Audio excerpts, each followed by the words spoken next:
ਕਹਾਣੀ ਪ੍ਰਸ਼ਨ ਚਿੰਨ੍ਹ। ਕਹਾਣੀਕਾਰ ਰਾਮ ਸਰੂਪ ਅਣਖੀ। ਮੈਨੂੰ ਅੱਜ ਨੀਂਦ ਨਹੀਂ ਆ ਰਹੀ।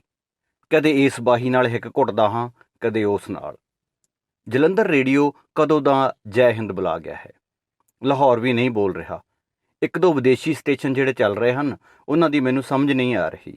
ਟੇਬਲ ਲੈਂਪ ਧੌਣ ਸੁੱਟੀ ਮੇਜ਼-ਪੋਸ਼ ਦੀਆਂ ਡੱਬੀਆਂ ਗਿਣ ਰਿਹਾ ਹੈ।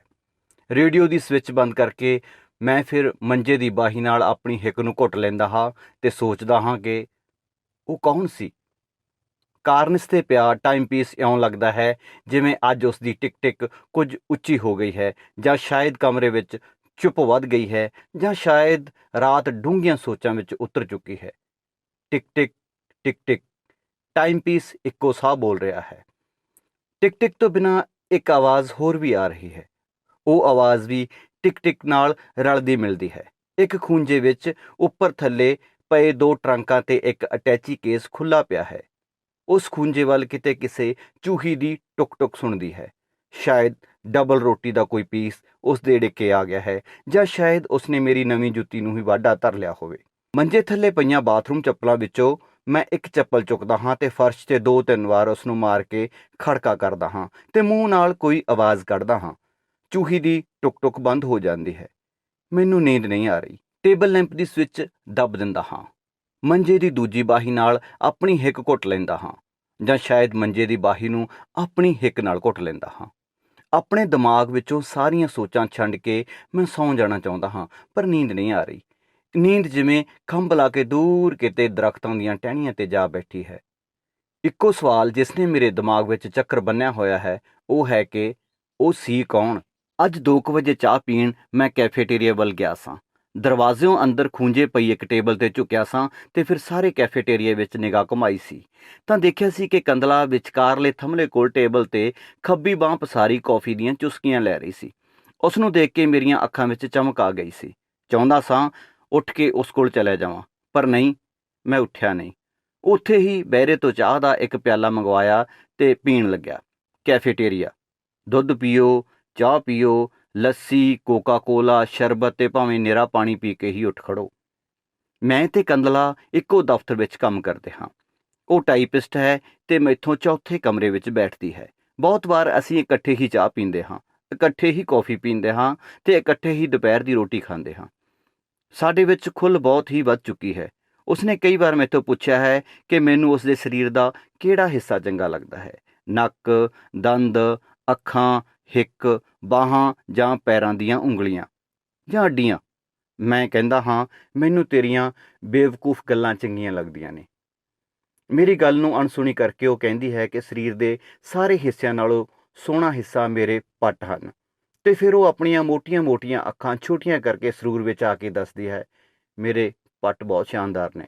ਕਈ ਵਾਰ ਜਦ ਅਸੀਂ ਇਕੱਲ ਵਿੱਚ ਮਿਲਦੇ ਹਾਂ ਤਾਂ ਉਹ ਆਪ ਹੀ ਮੇਰਾ ਹੱਥ ਫੜ ਕੇ ਮੇਰੀ ਬਾਂਹ ਆਪਣੇ ਲੱਕ ਦੁਆਲੇ ਲਪੇਟ ਲੈਂਦੀ ਹੈ ਤੇ ਕਹਿੰਦੀ ਹੈ, ਘੁੱਟ ਦੇ ਜ਼ਰਾ। ਹਾਂ, ਅੱਜ ਦੁਪਹਿਰੇ ਕੈਫੇਟੇਰੀਆ ਵਿੱਚ ਮੇਜ਼ 'ਤੇ ਬਾਂਹ ਪਸਾਰੀ ਜਦੋਂ ਕੌਫੀ ਪੀ ਰਹੀ ਸੀ ਤਾਂ ਉਸਦਾ ਧਿਆਨ ਮੇਰੇ ਵੱਲ ਬਿਲਕੁਲ ਨਹੀਂ ਸੀ ਹੋਇਆ। ਧਿਆਨ ਹੁੰਦਾ ਤਾਂ ਉਹ ਮੈਨੂੰ ਆਪਣੇ ਕੋਲ ਨਾ ਬੁਲਾ ਲੈਂਦੀ, ਜਾਂ ਮੇਰੇ ਕੋਲ ਆਪ ਹੀ ਆ ਜਾਂਦੀ। ਚਾਹ ਦਾ ਪਿਆਲਾ ਜਦ ਹੀ ਮੇਰੇ ਬੁੱਲ੍ਹਾਂ ਨਾਲੋਂ ਹਟਦਾ, ਮੈਂ ਕੰਦਲਾ ਵੱਲ ਟਿਕਟਿਕੀ ਬੰਨ੍ਹ ਲੈਂਦਾ।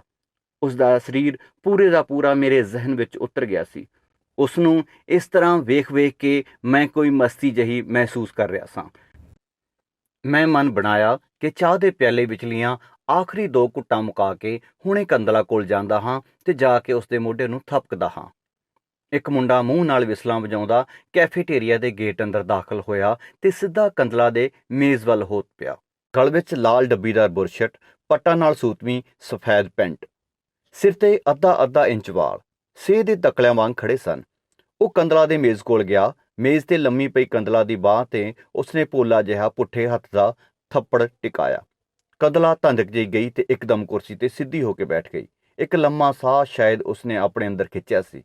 ਬੁੱਲ੍ਹਾਂ 'ਤੇ ਨਿੰਮੀ ਜਿਹੀ ਮੁਸਕਰਾਹਟ ਲਿਆਂਦੀ ਤੇ ਉਸ ਮੁੰਡੇ ਨੂੰ ਕੁਝ ਕਿਹਾ ਸੀ। ਮੁੰਡੇ ਨੇ ਕੰਦਲਾ ਦੇ ਜੂਠੇ ਪਿਆਲੇ ਵਿੱਚੋਂ ਇੱਕ ਘੁੱਟ ਭਰੀ ਸੀ ਤੇ ਅੱਗੇ ਨੂੰ ਚਲਿਆ ਗਿਆ ਸੀ, ਜਾ ਕੇ ਕਿਸੇ ਹੋਰ ਮੇਜ਼ 'ਤੇ ਬੈਠ ਗਿਆ ਸੀ। ਮੇਰੇ ਮਨ ਵਿੱਚ ਇੱਕ ਖਲਬਲੀ ਜਿਹੀ ਮਚ ਉੱਠੀ।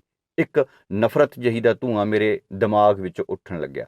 ਮੁੜਕੇ ਦੀ ਇੱਕ ਸਿੱਲ ਮੇਰੇ ਮੱਥੇ 'ਤੇ ਜੰਮ ਗਈ। ਹੁਣ ਕੰਦਲਾ ਮੇਰੇ ਵੱਲ ਝਾਕ ਰਹੀ ਸੀ।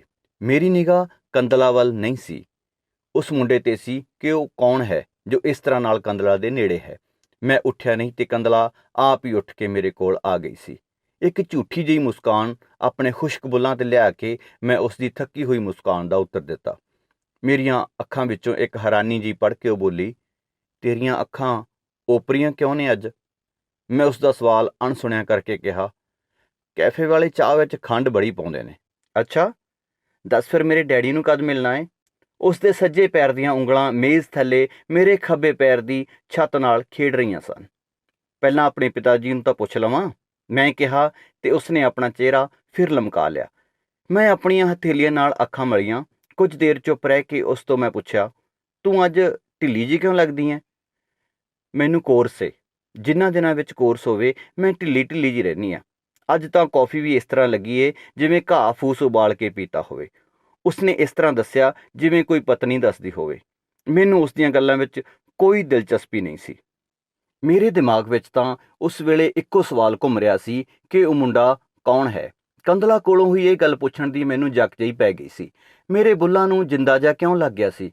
ਮੈਂ ਤੇ ਕੰਦਲਾ ਜਦ ਇੱਕੋ ਮੇਜ਼ 'ਤੇ ਬੈਠੇ ਸਾਂ ਤਾਂ ਉਹ ਮੁੰਡਾ ਚੁੱਪ ਕਰਕੇ ਕਣਖਾ ਜਿਹਾ ਝਾਕਦਾ ਸਾਡੇ ਕੋਲ ਦੀ ਲੰਘ ਗਿਆ ਸੀ।